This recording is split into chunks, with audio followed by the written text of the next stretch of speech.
It's the fantasy football playoffs. It's do or die time, and we got to make some moves.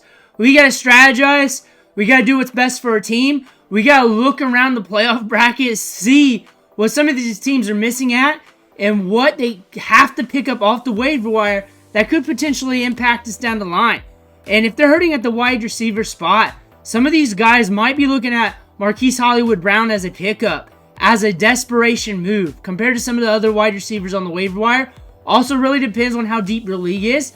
And I'm getting a lot of questions about him and a lot of statements that people are picking him up right now because he's due to be back this week. So we're going to do a deep dive on him right now, see whether or not you need him for your fantasy football team. It's going to be different from league to league with this one. It's going to be vastly different. So we're going to go over the numbers, go over the situation. You decide for yourself whether or not you need him for your fantasy football team. But you need to click that subscribe button right now. We're doing these deep dives all day long, every single day. We'll do it next year, the year after that. So you can get the advanced analytics and situation on these players. On top of that, we're helping you set your lineups with the Must Start series. That's a crucial series. On the Saturday one in the afternoon, I'll answer all your questions. Click that subscribe button. Stop missing out. But we're looking at Marquise Hollywood Brown. Reports are saying he is trending for the Texans game. I'm saying trending. It sounds like he's good to go. It really does. But Isaiah Pacheco was good to go that 1 week, and they pulled him back just in case. But it looks like he's going to be good to go this week. We'll see. But it looks like he'll be out there versus the Texans. However, we do not know if he'll be on a pitch count. We do not know if he'll be out there on 2 wide receiver sets, 3 wide receiver sets, or if they're just going to get his feet wet. But he is a Kansas City Chiefs wide receiver. He had a good rapport with Patrick Mahomes in training camp. He's got a lot of upside. He's got deep speed. He's a very nuanced route runner. Something this team's been needing in the passing game. We've been waiting for this all season long. And we're getting him in the fantasy playoffs, which makes it very, very risky. Because we need to get his feet wet. We need to get him established. But also, he's a crafty veteran. So he may not need to get his feet wet or established. He might be good to go. He already built his rapport off season with Patrick Mahomes. He already knows the offense. He just inserts himself and starts balling out. But maybe there's a ramp up to the snaps and routes because they do not need him right now because they've been getting by without him. One thing to note, we've covered this. We cover all the clips in training camps, OTAs, and minicamp. That's why you need to click that subscribe button. We do not stop after the season.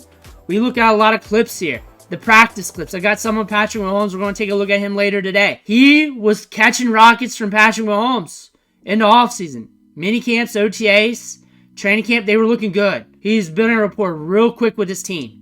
He was looking good from all the reports. Him and Rashee Rice. Rashee Rice took a huge step up in training camp when he came back. And Marquise Hollywood Brown just came in and emerged quickly. He just adapted really quick to this team. That's the thing about him. He's already adapted to this team. He's looking good. He's creating separation. Back then, he was looking good in the offense. There's a lot of upside with him. I was able to do video after video after video on him. Not all teams are able to get their clips out like this, but not all players are firing on all cylinders this quick, adapting to their new quarterback as quick as Marquise Hollywood Brown. Patrick Mahomes is going to be back. We thought he was donezo last week. That injury looked pretty bad, but he's been practicing. He's been practicing all week in full. Looks like he's going to be up against the Texans. He might be hobbled a little bit, but getting an extra weapon out there that can create separation, that's very nuanced, knows the system, is going to be a big plus for him. I do not know how many routes he's going to run or how many snaps. That is the big risk there. On top of that, the targets, he does have a rapport with Patrick Mahomes. They have a lot of practice with each other. He has more practice with Patrick Mahomes than he does with DeAndre Hopkins. We can definitely say that. A lot of practice in the offseason. That's something to look forward to. So they might have already a rapport. He might get a couple targets this week. Maybe not much. But we're also looking deeper into the season as well when we get into the following weeks in the championship games, depending on it's week 17 or 18 for you, whether Marquise Hollywood Brown could be used against you. We're looking at the depth chart here at ourlads.com, and Hollywood Brown's already named a starter. Sounds like all the news sites are ready for him to start this week, to be on the field. So look for him to be on the field. Look for him to be on the field. I do not know if he's going to be on a pitch count or not. Juju Smith-Schuster's been a little sneaky guy out there these last few weeks. He had a touchdown last week. Not enough production for fantasy football, but still enough to siphon targets. He might get enough work to impact Xavier Worthy and DeAndre Hopkins. That might happen. I don't know, but that might happen. But we're looking at Marquise Hollywood Brown, productive with the Baltimore Ravens and Arizona Cardinals. And when we're looking at pure passing accuracy, you got Patrick Mahomes here. So when you're looking at quarterback play, it's totally different from team to team to team. Not all horrible. Some of you guys may not like Kyler Murray, but he's not horrible. And we got Lamar Jackson. He's a good quarterback, but a little bit different style of play compared to like a Patrick Mahomes. Patrick Mahomes is very accurate, very quick getting it out. They've been playing small ball these last couple years, but Marquise Hollywood Brown could fit this mold very good here for the Kansas City Chiefs, especially he starts firing off all cylinders right out of the gates. Even last year with those RB2 weeks. Very good. Very good. You'll take some of those. Had some down weeks in there as well. You'll take some of those. He can be very productive on the field. And Marquise Hollywood Brown, a 4'3" wide receiver, first-round draft pick back in 2019. He's a veteran. He's very skilled at breaking off routes, creating separation. He knows what to do on the field. He can stretch it. We got a rapport with this team. We've seen that in training camp and OTAs. That is the big storyline with him, coming back from this injury. And he's healed up. He's been practicing for a bit now. He's been at the facilities working out. We've covered those clips as well. That being said, when you look at his offense, Xavier Worthy leads these wide receivers with 494 receiving yards. That just hurts to say. So we do not have a wide receiver on this team with over 500 receiving yards. We have injuries to Rashee Rice. That probably impacted that a lot. They're playing a lot of small ball here. Worthy's got a 10.8 ADOT. Hopkins got 11.6. Hopkins hasn't been with the team as long as Worthy. He's almost catching him in yards, so that's something to look at. Looking at this matchup this week against the Houston Texans, the Houston Texans will bend the wide receivers and they will also break. They broke in Week 13 to Parker Washington. They broke to Garrett Wilson, Josh Downs, Demaris Douglas, Brian Thomas Jr., of course, Justin Jefferson. They broke to Alec Pierce. They bent every week this season. They have not shut any wide receiver down below 10 PPR fantasy points. I'm meaning the top fantasy wide receiver they were going up against. Malik Washington was able to hang 10.2 on them. It's all game script dependent. They get in shootouts. Houston can push the pace in some of these matchups. Is really depending on CJ Stroud. So it is an advantageous matchup that could really push the pace in this game. That is what we're looking at here. They're a little bit above that league average on the season when it comes to allowing fantasy points to wide receivers. They're a little bit lower in the last 3 weeks. Mainly Malik Washington's 10.2. Calvin Ridley's 14.3. But still, last 5, they're above league average. On the season, they're above league average. So there's opportunity here for these pass catchers for the Kansas City Chiefs. Probably mostly Travis Kelce. But we're looking at a chance here. We got a chance here, especially for the other wide receivers on the team. When you're looking at the Chiefs here, and you're looking at the chart below, the bottom one here, neutral game script, they want to be a little bit slower. Bottom third in the league, around that 20 range at 28.3 seconds between plays. So they want to be a little bit slower. They want to run the ball a little bit more. However, when they're pushed, they will go faster. Of course they will, but they're good at a faster pace. That's the thing about them. They can operate top third in the league easy in pace of play. So if you can push the pace on them, you will cause them to throw the ball a little bit more, push the pace a little bit more, and really get the ball moving and flowing in this offense. If the Texans can't do that, then it might be a moot point here, and nothing may not happen with these wide receivers at all, let alone Hollywood Brown. Hollywood Brown's a huge gamble this week with the game script alone. CJ Stroud's got to cook against this tough defense. The Chiefs can rely on this defense. It's a nasty defense, and the Texans have to be creative. They have to hit with Nico Collins downfield a few times, and they got to get creative somewhere else on the field.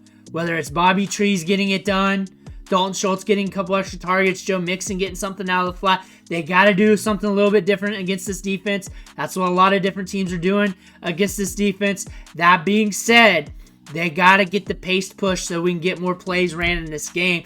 And you're looking at where he's ranked at 4for4.com right now. 103rd wide receiver off the board in the rankings. He's not ranked high. He's not ranked as a starter. That's an indicator that he's very risky. I like him better than almost everybody on this list as a gamble play.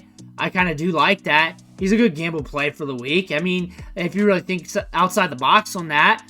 On top of that, if I'm in the playoffs, it's do or die time. I'm not going to mess around right now. I should be set at wide receiver. Most of my teams I've drafted heavy at wide receiver in the beginning of the league, and I just funneled up on guys like Alvin Kamara. Oops, he's hurt. And guys like Aaron Jones and other guys like that. I got a lot of Chuba Hubbard, those cheaper running backs, because I jacked up at wide receiver.